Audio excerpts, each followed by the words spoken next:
केंद्रीय मंत्री रामदास अठावले ने कहा है कि इस बार विधानसभा के चुनाव में संविधान का मुद्दा नहीं चलेगा। हमारी पार्टी आरपीआई हरियाणा की सभी 90 सीटों पर बीजेपी का सपोर्ट करेगी और इस बार हरियाणा बीजेपी और महाराष्ट्र में महायुति की सरकार बनेगी।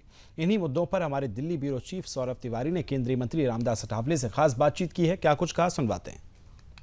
विधानसभा के चुनाव पर हम बात करते हैं केंद्रीय मंत्री रामदास अठावले साहब से। अठावले साहब, महाराष्ट्र में चुनाव है, हरियाणा में चुनाव है, जम्मू कश्मीर चुनाव है, लेकिन हरियाणा की अगर बात करें तो वहां पर 21% दलित वोटरों की संख्या है। आपका रोल अहम हो जाता है। हरियाणा में कैसे देखते हैं आप स्थिति?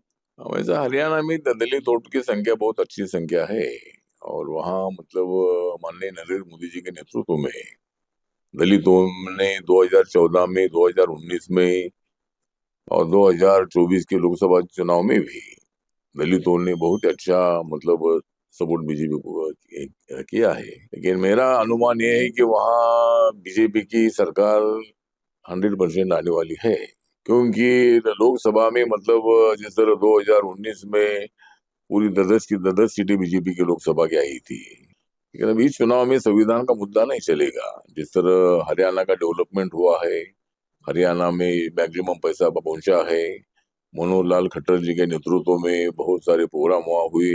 90 सीटों में कम से कम 55 के ऊपर सीटें मतलब बीजेपी की चुनकर आएगी और वहाँ बीजेपी की सरकार, एनडीए की सरकार आएगी और सरकार आने के बाद रिपब्लिकन पार्टी के कुछ कार्यकर्ताओं को सत्ता की भागीदारी मिलेगी महामंडल में वगैरह।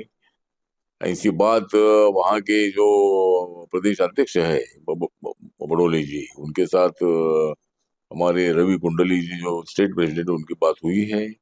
मैंने भी फोन पर उनके साथ मेरी भी बात हो चुकी है और हमने फैसला लिया है कि सभी सीटों पर हम बीजेपी का समर्थन करेंगे और हरियाणा में जरूर बीजेपी की सरकार वहां आई। तो महाराष्ट्र में काफी कांटे की टक्कर बताई जा रही है। राहुल गांधी लगातार आपकी सरकार पर हमला कर रहे हैं कि सरकार की विदाई का समय आ चुका है। इस पर क्या कहेंगे? अभी हमारे ऊपर हमला करने का उनका जुमला हमेशा होता ही है। हमला तो जितना ज्यादा करते रहेगी उतनी हमारी ताकत बढ़ती रहेगी और किसी का मुंह हम नहीं बंद कर सकते हैं। जिनको जो बोलना है वो तो बोलने का काम वो सब करते हैं। जनता जान चुकी है कि नरेंद्र मोदी जी कितने एक्टिव प्राइम मिनिस्टर है। नरेंद्र मोदी जी के कार्यकाल में इतने बड़े बड़े काम हो चुके हैं। तो महाराष्ट्र के चुनाव में अभी संविधान का मुद्दा नहीं चलेगा। संविधान के मुद्दे को लेकर 400 पार का नारा और संविधान को जोड़कर इन लोगों ने ये प्रचार किया कि भाई संविधान बदलेंगे, आरक्षण ये हटा देंगे।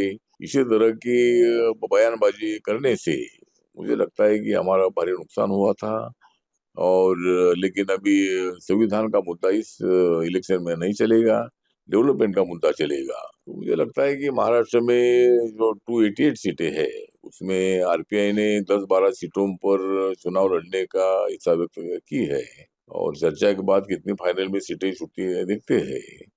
लेकिन जो हमारी महायुति है, एनडीए है, वहाँ स्ट्रांग है और हमें पूरा विश्वास है कि जिस तरह माननीय नरेंद्र मोदी जी ने महाराष्ट्र के लिए बहुत ही ज्यादा पैसा डेवलपमेंट के लिए दिया है, जगह जगह पर डेवलपमेंट दिख रही है, इसीलिए जरूर हमारी सरकार आएगी, ऐसा हमें पूरा विश्वास है। धन्यवाद। तो केंद्रीय मंत्री रामदास अठावले साहब हैं, जिन्होंने दावा ठोका है हरियाणा और महाराष्ट्र पर एक बार फिर से भारतीय जनता पार्टी की सरकार बनेगी। सौरभ तिवारी, सुदर्शन न्यूज, दिल्ली।